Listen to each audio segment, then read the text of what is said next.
And something that is really neat about this campaign is that even though Moonrollers is a completely separate game, it does have cards and components that are compatible as a mini expansion with the game Moonrakers. So even though they're completely two separate games and you can't just mix them together, there is a part of Moonrollers that can be mixed with Moonrakers. And that just gives you more options, and if maybe you don't like Moonrollers as much as you hoped, you might still want to keep it just as a little expansion. But I'll come back to Moonrollers in a second here because I think I can explain what the Dark Matter expansion for Moonrakers is pretty quickly here, because this is a 35 card expansion that introduces Dark Matter into the game. Dark Matter is going to be a brand new card that you can add into your deck, and it can pair with other cards in your deck or even parts of your ship to create powerful upgrades. The cool thing about this is that Dark Matter is completely useless on its own. I really love this because it just offers a new way for you to push your luck, because you can add these to your deck and have potentially very powerful upgrades from them, but you don't want to be adding too many of these because that's just going to increase the likelihood that you're drawing too many of these Dark Matter cards and you're not able to pair them with anything. Another cool feature with the Dark Matter is that you don't acquire them in the same way as the other cards by buying them through the market. Instead, each of your ship parts are going to have a unique way to generate Dark Matter, and you're going to be using that instead.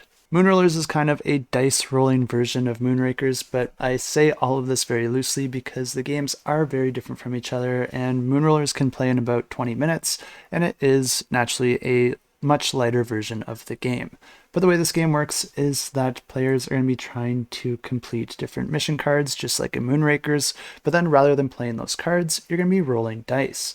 Each of these cards will have different requirements that need to be fulfilled by rolling those specific dice that number of times, with some of these requirements also being associated with hazards.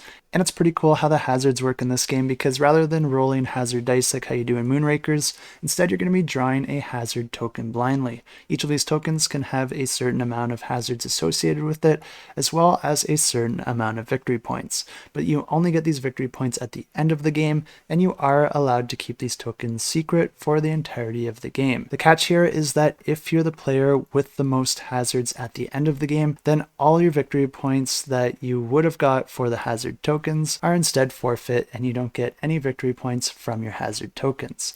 Luckily, you still can get victory points by completing these different mission cards, which is the primary way to get victory points in this game. Players will be taking turns rolling a pool of dice, with each side of the die representing a different icon that you can find on one of the cards. You'll be spending these dice in order to fulfill those requirements of those cards, but once you start fulfilling a single card on your turn, you can only work towards fulfilling that one. There is also a certain icon you can roll that doesn't fulfill any requirements on the cards, but it does allow you to gain more dice if you decide to roll again.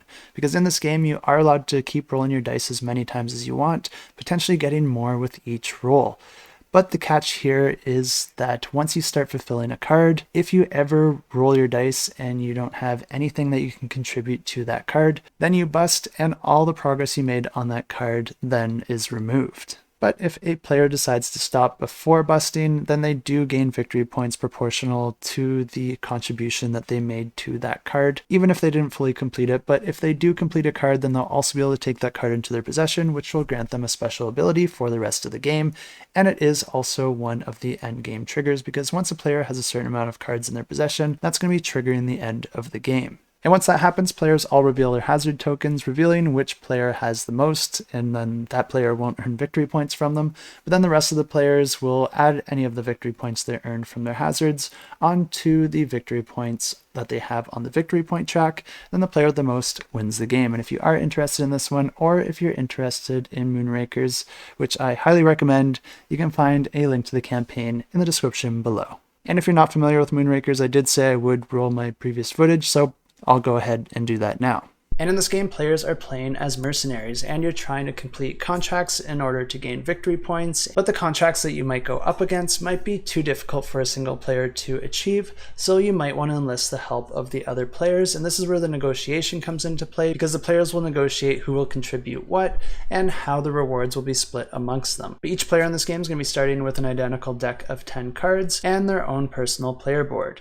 And the game plays over a series of rounds where players will be taking turns, essentially choosing one one of two possible actions. And the two actions are to stay at your base or to attempt to fulfill a contract. And I'll just go over the easier one first, and that's to stay at your base. And if you choose to do that, you'll just gain a coin, gain a secret objective, which you can try to complete before the end of the game and earn victory points. And optionally, you can discard and replace one contract that is currently out on the table. But if you're able to, you're probably going to want to try and complete a contract because that's what's going to allow you to win the game. And when you go to complete a contract, you can just choose any of the contracts out on the table. And each contract's going to require a certain number of icons of certain types, as well as possibly requiring the players to roll hazard dice in order to complete that contract. So this contract down in the bottom left would require 4 green cards with the shield and 4 blue cards with the lightning bolt, and it would also require the players to roll 3 hazard dice. And players want to try and avoid rolling hazard dice because if you roll a hazard, it means that you could potentially lose 1 point for each hazard rolled. But there's a way to defend against that, and I'll get back to that shortly. And once you've chosen your contract and decided if you wanted to try and complete it yourself or try to negotiate some help from the other players, you'll then try to complete that contract by playing cards from your hand in order to fulfill the requirements of that card. But a neat aspect of the card play here is that you're not only playing cards from your hand to try and fulfill those requirements, but each card actually has an ability associated with it. So every time you play a card, that ability is going to get triggered. So it does matter the order that you play the cards, and you might want to chain them in a particular way. And the different cards could do different things, like allowing you to play more cards on your turn, draw more cards from your draw deck, or even defend against those hazards. So like I mentioned before, if you roll a hazard, it could potentially lose you a point, but if you're able to play a shield on your turn, then it will defend against one of those hazards. So if you rolled 3 hazards, you'll want to try and play 3 shields, whether or not the contract required it. And whether or not the contract was a success or a failure,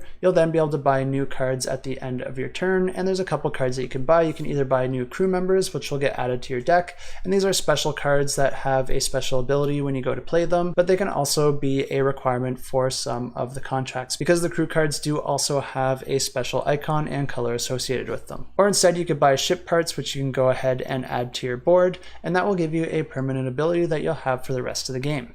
And this is a game that's been getting a lot of praise from the board game community, so it's no surprise that this one is our Discord pick of the week. But after looking into this one a little bit more, I think all this gameplay looks like a lot of fun. I really like the way that the card play works and how you get an ability with each card that you play, but then also you're going to be chaining them in such a way that's going to have a really neat puzzle as you're trying to fulfill the requirements of the contract, and then also trying to mitigate those hazards. But also getting special abilities and crew members does sound really fun to me as well, so this one is also my personal pick of the week.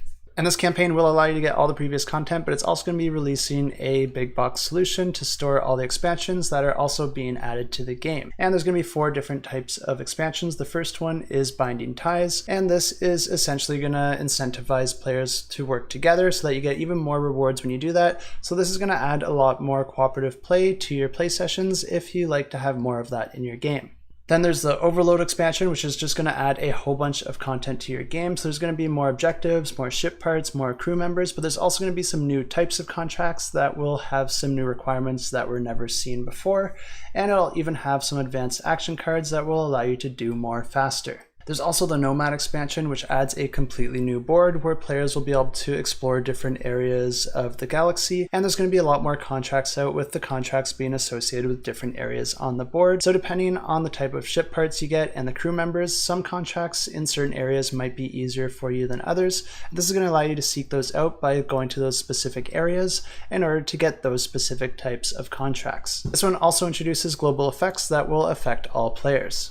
And then finally, there is the Luminor expansion, and this one is really interesting, and one of the reasons that I made this one my pick of the week, because this is actually a digital addition to the game, and it's not required to play the game by any means, but it's going to allow players to play the game either completely solo or completely cooperative against the game. The software is going to act as the world and the enemies that players are going to interact with, and there will be a little bit of a narrative campaign that it will walk the players through, and there's also some big bosses that players will have to go up against at different parts in the story. But the reason that I think this is so cool is because this is going to be offered completely for free. So if you already own the game, or if you just want to get the core game, you'll also be able to get this solo cooperative campaign mode. And that's really cool because it's just rewarding all the people that already backed the game and anyone who decides to buy it in the future, because you're going to be getting a whole new way to play the game completely free, just adding more great content to a game that already looks amazing.